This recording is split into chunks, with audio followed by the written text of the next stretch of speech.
좋은 아침입니다. 오늘은 10월 6일 월요일입니다. 즐겁고 감사한 하루 되시기 바랍니다.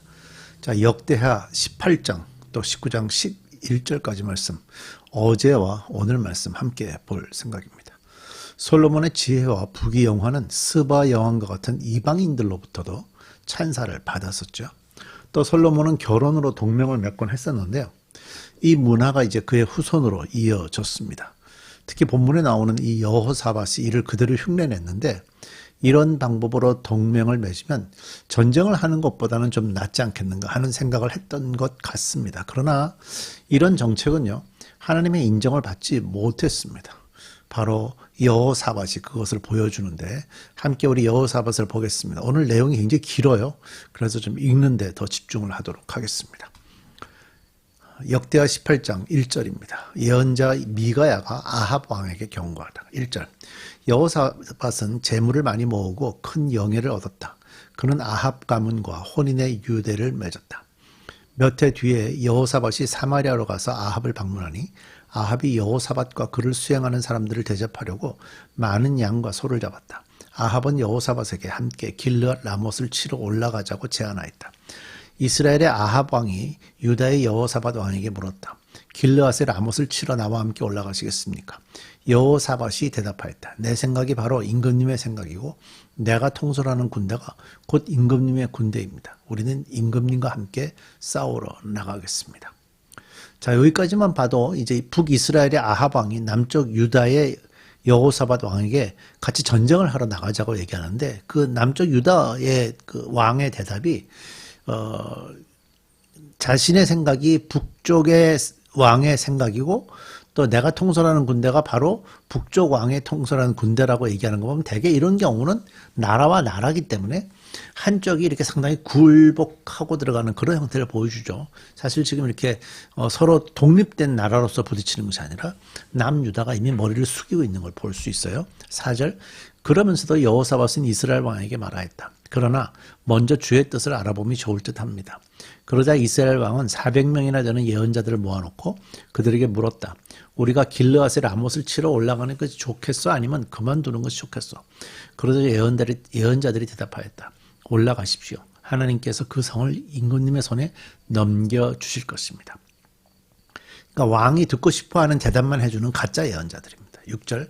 여호사밧이 물었다. 우리가 물어볼 만한 주의 예언자가 여기에 또 없습니까? 이스라엘 왕이 여호사밧에게 대답하였다. 주의 뜻을 물어볼 만한 사람으로서 이물라의 아들 미가야라고 하는 예언자가 있기는 합니다만 나는 그를 싫어합니다. 그는 한 번도 나에게 무엇인가 길한 것을 예언한 적이 없고 언제나 흉한 것만을 예언하곤 합니다. 여호사밧이 다시 제안하였다. 임금께서 예언자를 두고 그렇게 말씀하시면 안 됩니다. 그러자 이스라엘 왕은 한 신하를 불러서 명령하였다. 이물라의 아들 미가야를 속히 데려오너라. 그때 이스라엘 왕과 유다의 여호사밧 왕은 왕복을 입고 사마리아 성문 어기 타작 마당에 마련된 보좌에 앉아 있었고, 예언자들은 모두 그 두 왕 앞에서 예언을 하고 있었다. 그 예언자들 가운데서 그나아나의 아들 시드기야는 자신이 만든 철뿔들을 가지고 나와서 말하였다. 주께서 이렇게 말씀하십니다. 너 아합은 철로 만든 이 뿔을 가지고 시리아 사람들을 치되 그들이 모두 파멸될 때까지 그렇게 할 것이다 하십니다. 그러자 다른 예언자들도 모두 그와 같은 예언을 하며 말하였다. 길르앗의 라못으로 진군하십시오. 승리는 임금님의 것입니다. 주께서 이미 그 성을 임금님의 손에 넘기셨습니다. 자, 가짜 예언자들의 얘기가 이렇게 됐고요. 12절. 미가야를 데리러 간 신하가 미가야에게 말하였다. 이것 보십시오. 다른 예언자들이 모두 하나같이 왕의 승리를 예언하였으니 예언자께서도 그들이 한 것 같이 왕의 승리를 예언하시는 것이 좋을 것이요. 협박하는 거죠. 딴소리 하지 말라 이 얘기입니다. 미가야가 대답하였다. 주께서 살아계심을 두고 맹세하지만 나는 다만 내 하나님께서 말씀하신 것만을 말하겠습니다. 그가 왕 앞에 나오자 왕이 그에게 물었다. 미가야는 대답하시오. 우리가 길르앗의 라못을 치러 올라가는 것이 좋겠소? 아니면 내가 그만두는 것이 좋겠소? 미가야가 대답하였다. 올라가십시오. 승리는 임금님의 것입니다. 그들은 이미 임금님의 손에 넘어온 것이나 다름없습니다. 14절만 읽어도 지금 미가야가 예언을 하는 것이 아니라 그냥 대답해주는, 왕이 원하는 대로 대답해주는 것 같은 느낌이 있고요. 또 왕은 사실은 그동안의 미가의 행적으로 볼 때 이것이 자신을 오히려 비꼬는 것이다. 조롱하는 것이다 라고 느꼈던 것 같아요. 15절. 그러나 왕이 그에게 다시 말하였다. 그대가 주의 이름으로 나에게 말을 할 때에는 진실을 말해야 한다고 누차 일렀는데 내가 얼마나 더 똑같은 말을 되풀이해야 하겠소. 미가야가 대답하였다. 내가 보니 온 이스라엘이 이산저산에 흩어져 있습니다. 마치 목자 없는 양떼 같습니다. 주께서 말씀하시기를 이들에게는 인도자가 없다. 제각기 집으로 평안히 돌아가게 하여라 하십니다. 예, 제대로 된 예언이 나왔죠. 현재 북이스라엘에는 아합 왕이 있지만 제대로 된 지도자가 없어서 백성들이 지금 너무 불쌍한 상태로 있기 때문에 전쟁을 그만하고 집으로 보내면 오히려 평안해질 것이다 라고 대답하는 거예요. 17절 이스라엘 왕이 여호사밧에게 말하였다. 보십시오. 그는 나에게 늘 길한 것은 예언하지 않고 흉한 것만을 예언한다고 말씀드리지 않았습니까? 미가야가 말을 계속하였다. 그러므로 이제 주의 말씀을 들으십시오. 내가 보니 주께서 보좌에 앉으시고 그 좌우에는 하늘의 모든 군대가 둘러서 있는데 주께서 물으십니다. 누가 이스라엘의 아합 왕을 깨어내어 그로 하여금 길르앗의 라모스를 올라가게 하여 거기에서 죽게 하였느냐.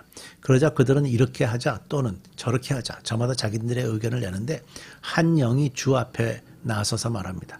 내가 가서 그를 꿰어내겠습니다. 그러자 주께서 그에게 물으십니다. 어떻게 그를 꿰어내겠느냐. 그러자 그가 대답합니다. 내가 가서 아합의 모든 예언자들이 모두 거짓말을 하도록 시키겠습니다. 그러자 주께서 말씀하십니다. 그를 꿰어라. 틀림없이 성공할 것이다. 가서 곧 그렇게 하여라. 그러므로 이제 보십시오. 이미 주께서 거짓말하는 영을 여기에 있는 임금님의 예언자들의 입에 들어가게 하셨으니 주께서는 임금님께 재앙을 선언하신 것입니다. 그러자 그나아나의 아들 시드기야가 다가와서 미가야의 뺨을 때리며 말하였다. 주의 영이 언제 나를 떠나서 어느 길로 너에게 건너가서 말씀하시더냐.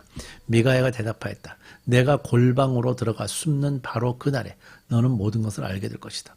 이스라엘 왕이 명령하였다. 미가야를 잡아서 아몬 성주와 요아스 왕자에게로 끌고 가거라. 그리고 내가 명령하는 것이니 이 자를 감옥에 가두고 내가 평안히 돌아올 때까지 빵과 물을 죽지 않을 만큼만 먹이라고 하여라. 미가야가 대답하여 말하였다.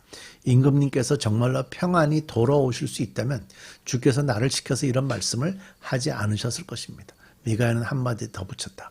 여기 있는 모든 백성은 내 말을 잘 기억하여 두시오. 마지막 절을 보면 어떻습니까? 왕이 제대로 살아 돌아올까요? 그렇지 못했습니다. 실제적으로. 미가야 선지자는 하나님이 말씀하시는 것을 그대로 전달한 거죠. 자, 그 다음에 뒤에요. 아합의 죽음에 대한 얘기 나오는데 자, 이래서 그 남유다의 여호사밧 왕이 북이스라엘의 아합 왕과 함께 전쟁에 참여합니다. 28절. 이스라엘의 아합 왕과 유다의 여호사밧 왕은 시리아와 싸우려고 길르앗의 라모스로 올라갔다. 이스라엘의 아합 왕이 여호사밧에게 말하였다. 나는 변장을 하고 싸움터로 들어갈 터이니 임금님께서는 왕복을 그대로 입고 나가십시오. 그런 다음에 이스라엘 왕은 변장을 하였고 그들은 싸움터로 들어갔다. 이상하지 않습니까? 북이스라엘 왕이 자기는 왕복을 벗고 평군인 옷으로 나가고 남유다 왕은 왕복을 입고 나가면 왕복은 아무래도 편할 거잖아요. 그러니까 적군으로부터 공격을 직접 받을 건데 이 남쪽 유다 왕은 또 시키는 대로 다 합니다. 뭔가 지금 이 안에 좀 이상한 것들이 있습니다. 실제로 여호사밧은 이걸로 인해서 북이스라엘과 동맹을 맺은 그것의 배경이 결과적으로 이렇게 궁지에 몰렸고요. 원하지 않는 하나님이 원하지 않는 싸움에 이렇게 불려나갔습니다. 굉장한 고통에 빠진 거죠. 30절 시리아 왕은 자기와 함께 있는 병거대 지휘관들에게 말하였다. 너희는 작은 자나 큰 자를 상대하여 싸우지 말고 오직 이스라엘 왕만 공격하여라. 병거대 지휘관들이 여호사밧을 보고 저자가 이스라엘 왕이다 하며 그와 싸우려고 달려들었다. 여호사밧이 기겁을 하여 소리를 쳤다. 주께서 그를 도우셨다. 하나님께서 그들을 그에게서 떠나가게 하신 것이다. 병거대 지휘관들은 그가 이스라엘 왕이 아님을 알고 그를 추적하기를 그만두고 돌아섰다. 그런데 한 군인이 무심코 화를 당긴 것이 이스라엘 왕을 명중시켰다. 북이스라엘 왕입니다. 옷을 안 입고 있었지만 그 군인 옷을 입고 있었지만 죽게 된 거죠. 화살이 갑옷 가슴막이 이음새 사이를 뚫고 들어간 것이다. 왕은 자기의 병거를 모는 부하에게 말했다. 돌아서 이 싸움터에서 빠져나가자. 내가 부상을 입었다. 그러나 그날은 특히 싸움이 격렬하였으므로 이스라엘 왕은 시리아 군대를 맞이하여 그의 병거 안에서 저녁 때까지 겨우 힘을 지탱하다가 해걸음에 죽고 말았다.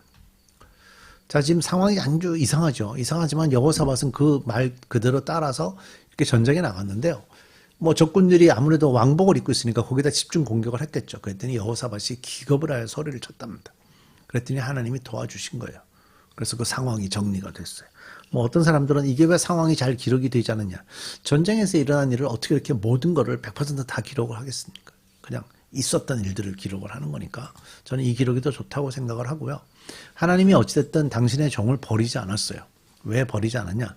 이 여호사밧은 사실은 선한 왕으로 이제 제가 원래 오늘 하려고 그러는데 지금 늦어서 못할 것 같으니까 내일 하게 될 것 같은데요. 이 왕은 이스라엘 남유다를 개혁하는 왕이 됩니다. 하나님께서 자기의 종을 버리지 않으신 거죠. 위기의 순간에 오셔서 도와주신 거고요. 무서워 소리를 지를 때 하나님은 그를 위험에서 구해 주셨습니다. 자, 내일은 19장 말씀으로 들어가겠습니다. 우리 기도하겠습니다. 하나님, 여호사밧이 지금 하나님의 마음과 다른 행동을 하는 가운데도 그가 하나님을 찾을 때 하나님이 들어주셨습니다. 우리가 나는 죄인이다. 나는 그럴 만한 자격이 없다. 그런 소리 하지 말고 오직 하나님 앞에서 언제든지 부르짖고 간구하고 그 앞에 앉아서 하나님의 도우심을 소망하는 그런 그리스도인으로 살아가게 주옵소서. 예수님의 이름으로 기도드립니다. 아멘.